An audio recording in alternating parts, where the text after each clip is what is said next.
Ça fait longtemps, je crois. Ouais. Oui. On est en février, début février, le 5 exactement. Et ça fait longtemps que j'ai pas fait de vidéo, un mois et demi, je dirais, peut-être même 2 mois. Pour une raison simple, j'étais en examen et je savais surtout pas quoi faire comme vidéo en fait. De quoi parler, quoi dire, que faire. Et j'en ai fait une il y a genre une semaine. J'avais filmé. Le problème c'est que pendant 10 minutes, j'ai dit quelque chose de sensé. Et les 10 dernières minutes de la vidéo, je faisais répéter après la même phrase en boucle. Donc c'était un peu nul quoi. Donc, je crois que j'avais pas monté, j'aime pas voir dans le logiciel de montage, pas de soucis, qu'il y avait rien. Juste, je sentais que c'était pas bien quoi. Du moins que c'était moins bien que les autres. Et comme j'ai dit avant, j'étais en examen. Et j'ai l'impression que c'est plutôt bien passé. Il y a pas mal de pression autour de ces examens. Parce que plus le temps passe, plus personnellement je ressens une forme de pression qui par rapport au futur. Pression pour réussir. Pression, en fait, j'ai l'impression que j'ai passé presque un an, que la dernière année de ma vie, on va dire, était passée à peine exister. Quand je fais la distinction entre souvent d'opposer exister à vivre, en fait, quand je parle de vivre, je parle pas forcément de faire grand chose, quoi. Pas de faire des vacances, one life, on va la vivre, notre histoire. Rien à voir, juste plutôt de ressentir pleinement la vie. De façon un peu entre guillemets émotionnelle, mais pas que. En fait, de ressentir la vie de façon viscérale.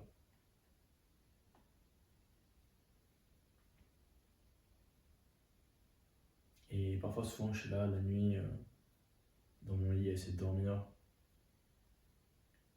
Et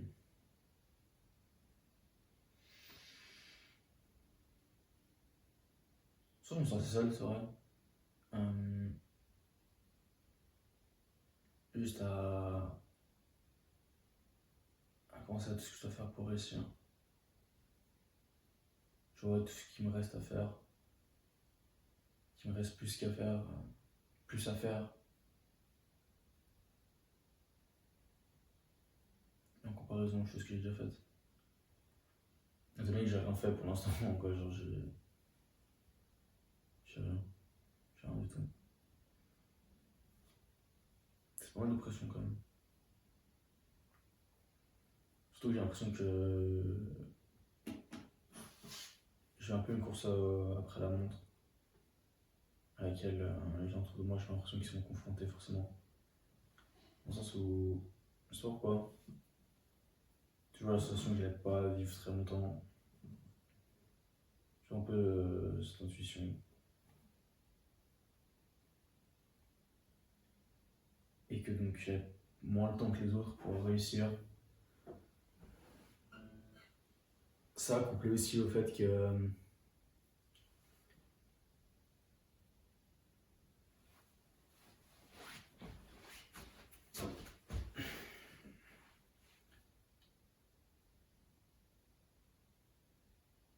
le fait j'ai l'impression que je dois faire beaucoup plus que les autres pour réussir. Pas forcément pour réussir, mais pour qu'on reconnaisse ma réussite. Parce que je pense qu'il y a un côté de reconnaissance aussi dans la réussite. Peut-être si je commence aussi cette chaîne YouTube, c'est pas avoir manque de reconnaissance aussi. Je suis beaucoup trop honnête. Je crois que j'avais déjà dit ça. J'ai appuyé sur la télécommande. Peut-être que ça va couper la vidéo, attendez. Ah non, parfait, ça va pas couper. Je pose la télécommande, on va éviter. Poser là. Voilà, c'est pas très pro, mais c'est comme ça. Qu'est-ce qui est pro sur cette chaîne? Bref.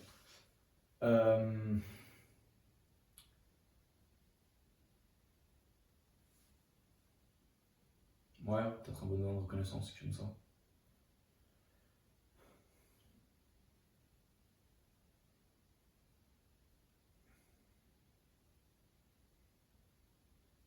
Je me sens aussi obligé de réussir parce que j'ai l'impression que tout. Comment dire ça de façon un peu pudique?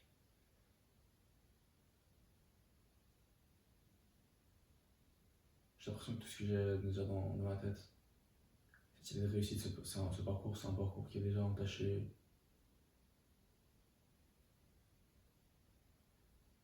Qu'il y a certaines personnes qui ont tout donné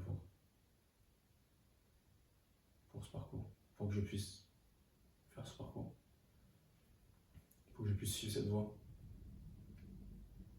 Et par conséquent, je ne peux pas les décevoir.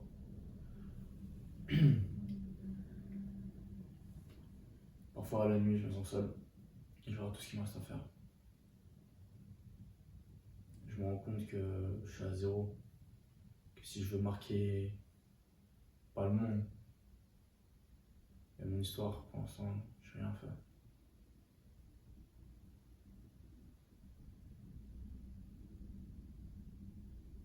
Ça m'a un peu la pression. Et parfois la nuit, ce côté un peu mystique de tout qui ressort, il y a tout qui. Ouais, il y a un hélico au-dessus de chez moi. J'habite à côté de l'aéroport, c'est pour ça. Peut-être entre des avions, des bus. C'est génial quoi. Mais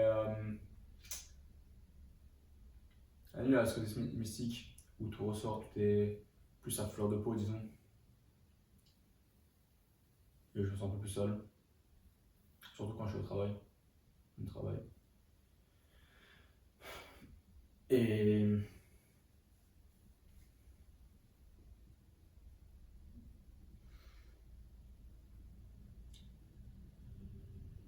c'est propice à une espèce d'introspection de ces doutes, ces appréhensions, de tout ce qu'il y a au fond de moi.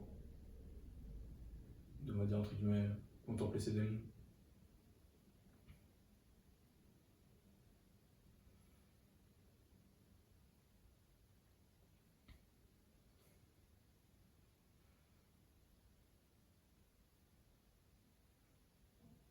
C'est pour ça que je disais souvent dans mes examens que la pression n'a jamais été aussi grande. Parce que j'ai jamais autant réalisé.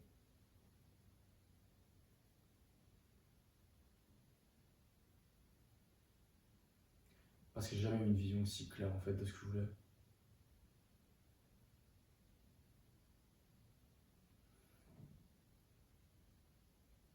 D'un côté, on a cette pression qui est très grande. Et de l'autre, j'ai l'impression que moi aussi, j'ai jamais été aussi grand. Ouais.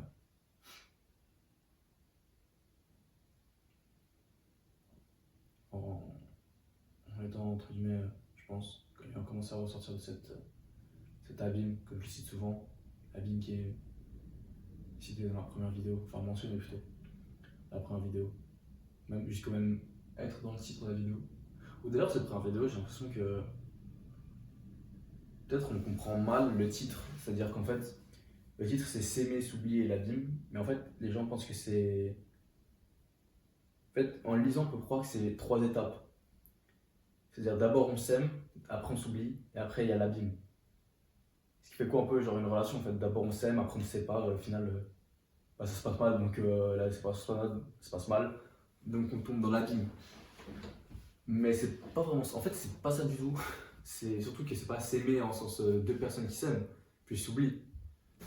En fait là c'est un rapport à soi en fait. Et c'est pas 3 étapes, c'est 3 éléments distincts. S'aimer, s'oublier, l'abîme, et entre eux il n'y a pas forcément de lien. En fait c'est s'aimer soi-même, s'oublier soi-même, et être dans l'abîme. Mais bref, cet abîme justement, bah, je suis ressorti.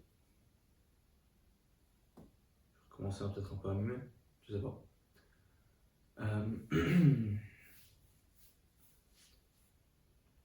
Mais du moins, je me suis retrouvé, c'est déjà bien, c'est déjà un bon début. Je m'étais oublié. Bon, on va reprendre les trois éléments de cette vidéo. Ouais. Surtout que vu que j'ai envie de faire mon master directement après mon bachelor, c'est-à-dire cette année, cet été, je dois faire armée aussi. Donc je essaierai de faire mon armée cet été, si c'est possible. Et de sauter les 3 dernières semaines de l'école de recrue pour prendre le master, pour reprendre le master, où je joue les 3 premières semaines. Ce qui peut se rattraper en vrai, les week-ends, vu que ce sera la fin de l'armée, les week-ends c'est vraiment fatigué, donc je pourrais me regarder les cours qui sont enregistrés, etc. Ouais. Donc, quel est le lien avec l'examen, vous me direz? Le lien est simple. Si j'ai un rattrapage, c'est l'été. Et l'été, je suis censé être à l'armée. Rattrapage, pas d'armée. Voilà. Donc, je peux pas le louper. Si là je loupe un seul examen, ça change tous mes plans, je vais devoir faire mon armée après mon master. Préférence. Voilà.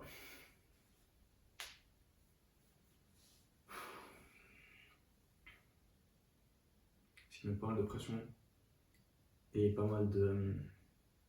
Pas d'angoisse, mais de pression quand même. Mais c'est la pression que j'ai pas forcément pendant l'examen. Pendant l'examen, j'avais vraiment. Je sais pas d'émotion, je parle à personne quasiment. Mon regard il est vide. Mon regard est vide. Et ouais. Juste je fais mon examen, je renseigne. Voilà.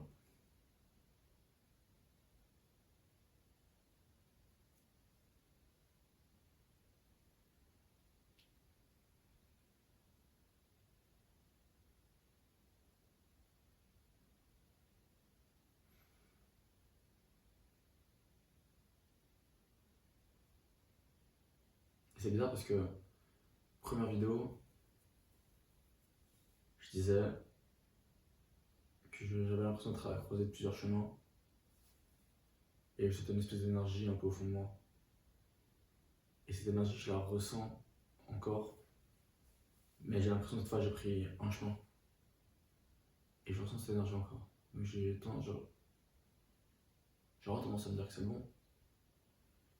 J'ai l'impression.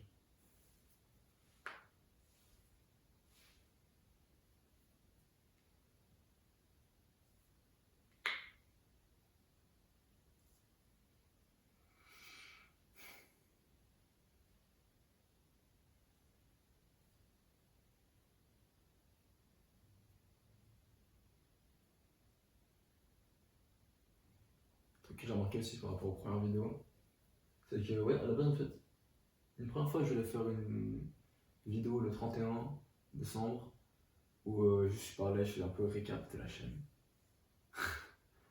Enfin, pas vraiment un récap de la chaîne, mais juste rétrospective de j'en étais, un peu. Toujours dans le même style, un peu.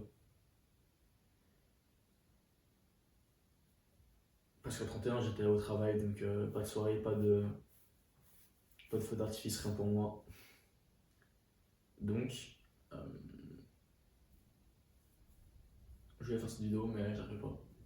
Je sais pas, en fait, la mémoire de mon téléphone saturait. Parce que mon téléphone, il faudra bientôt le changer, je pense, parce qu'il est en train de mourir. Mais ouais, j'ai pas réussi à la faire, et surtout, je savais pas pour son intérêt, mais quelque chose que j'ai remarqué par rapport aux premières vidéos. Je les regarde pas, mais il y a l'impression. C'est que j'ai changé de façon de parler aussi. Première vidéo, j'étais un peu coincé, limite, je voulais faire un truc un petit peu élitiste, quoi, suivant. Bon, alors qu'il n'y a rien d'élitiste, quoi, au fond.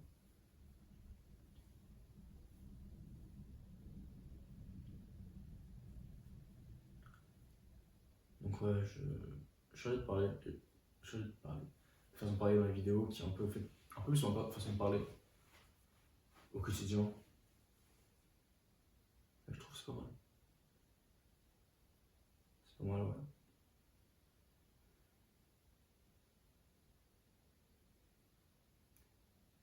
Je vais m'arrêter là, je pense. Je sais pas si cette vidéo va raconter grand chose en vrai. Je sais pas si elle a beaucoup de valeur ajoutée. Je sais même pas si. Est-ce qu'il y a déjà eu une vidéo sur cette chaîne qui a une valeur ajoutée en vrai?